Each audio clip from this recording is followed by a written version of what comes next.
My former boss contacted me a few days ago with an unusual request.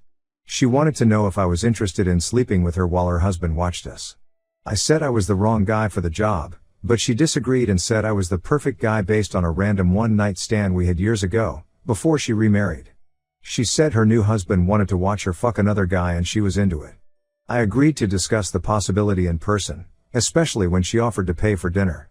I forgot how attractive she was until I saw her face to face. She introduced me to her new husband who wanted me to understand that all he wanted was to be an observer in the bedroom. He made it sound like the worst case scenario was that I would have sex, which I believed, so yeah, I said yes. Fast forward to the fucking. A couple of days had now passed since I said yes. I was in the missionary position when I heard snoring and farting coming from the so-called observer. The husband passed out at some point, but obviously not quietly, which affected my concentration on the sex because the snoring was distracting and the farting was disgusting. My ex-boss apologized on her husband's behalf before grabbing the box of tissues next to the bed and aggressively hurling it at her unconscious husband. Aim was off, tissue box missed the target, prompting my ex-boss to hysterically scream her husband's name over and over into my ears while I was still laying pipe and trying to pretend that absolutely nothing weird was happening. The husband eventually woke up after my ex-boss managed to scream his name at the top of her lungs. Cue all-out war. My ex-boss called her husband rude for falling asleep. The husband said he had a long day at work. My ex-boss scoffed and said he had no clue what a long day at work looked like because what he did in one day was nothing compared to what she had to do every day as an independent businesswoman. The husband said he had zero energy for another boss bitch speech. My ex-boss looked at me and said her husband had zero energy on a permanent basis. I asked both of them if they wanted me to stop fucking and give them privacy because I was awkwardly thrusting in silence while listening to them. My ex-boss said I should ask her husband since the whole thing was his idea.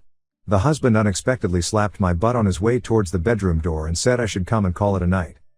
I didn't finish, but I did call it a night when I realized that my desire to get away from my ex-boss and her husband outweighed my desire to get off.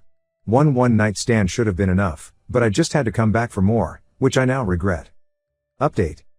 So, there I was, face to face with my former boss and her flatulent husband once again. I agreed to meet them at the same restaurant as the last time because the free food was the only good thing I remembered. The purpose of the meeting according to my former boss was to clear the air following what happened. A phone call or a message or no communication at all would have been more than acceptable for me because I just wanted to move on, but my ex-boss insisted on restoring peace in person. I eventually said yes.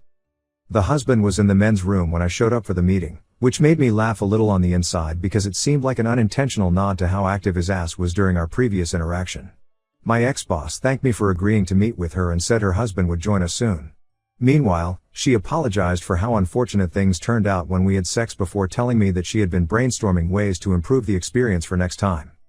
The husband emerged from the men's room at that moment and greeted me with an awkward fist bump and an unspoken hello again while his wife was trying to convince me to accept another invitation into their bedroom. She persuaded me to at least hear her out before I said yes or no. Her plan was to pivot her approach in the bedroom and embrace the dominant position during sex because she believed her husband would be less likely to fall asleep again if he was watching her put on a show and take control. My ex-boss paused at that point and looked at her husband like that was his cue to swallow his sushi and add to what she was saying. The husband pointed his chopsticks at me and said he expected more energy from a young guy, but based on what he observed while he was still awake, I was fucking his wife the same way he fucked his wife whenever he's more in the mood to masturbate. I said having sex with another man's wife while the man was in the room was like trying to poop comfortably while a random person was watching. The husband asked if I made moaning noises when I pooped. I said my moans mid-poop was dependent on how hard I had to push to unclog my colon. The husband said I might need to start pretending that I'm pushing as hard as possible when I sleep with someone because I never made a sound when I was intimate with his wife, which apparently contributed to his struggle to stay awake. I said pretending to poop during sex was sound advice coming from a guy who was unable to stop farting while I was fucking in front of him. My ex-boss pushed her plate away and said she lost her appetite listening to us. I said I didn't think I was sexually compatible with my ex-boss and her husband and suggested that they get another guy for the job. My ex-boss pointed out that the two of us were very sexually compatible when we had our one-night stand prior to her meeting her husband. I said I wouldn't call that sexually compatible since she was my boss back then and both of us were drunk. The husband said now he lost his appetite too. I said I had someone in mind that might be perfect for what they want. The husband sarcastically asked if it's another young employee his wife hooked up with. I said it was one of my more sexually experienced friends. My ex-boss said if it's not me then it's no one. The husband encouraged his wife to at least allow me to provide more information about my friend before instantly calling off the whole thing. The information I provided prompted my ex-boss and her husband to agree to meet my friend. I contacted my friend the following day and explained the situation. He became interested as soon as I showed him photos of my ex-boss. I shared his contact details with my ex-boss with his permission and thought that would be the end of my involvement in this circus. Little did I know that my friend would call me a few days later to ask me why the fuck I never warned him that the husband had a pit bull. I said I didn't know. My friend said he had to fuck my ex-boss in front of the husband and his hellhound. I asked my friend if the pit bull did anything to hurt him. He said the dog barked from time to time and then the husband would either shush the dog or translate and tell my friend what the dog wanted him to do or not do during sex. I was at a loss for words. My friend said the husband slapped his butt when he finished and called him a good boy. It sounded so ridiculous, I was struggling not to laugh. However, I did feel bad for my friend because I could relate. My friend said he would have punched the husband if the pit bull was not in the picture. I apologized for introducing him to my ex-boss and her husband. My friend thanked me for the trauma and said bye bro.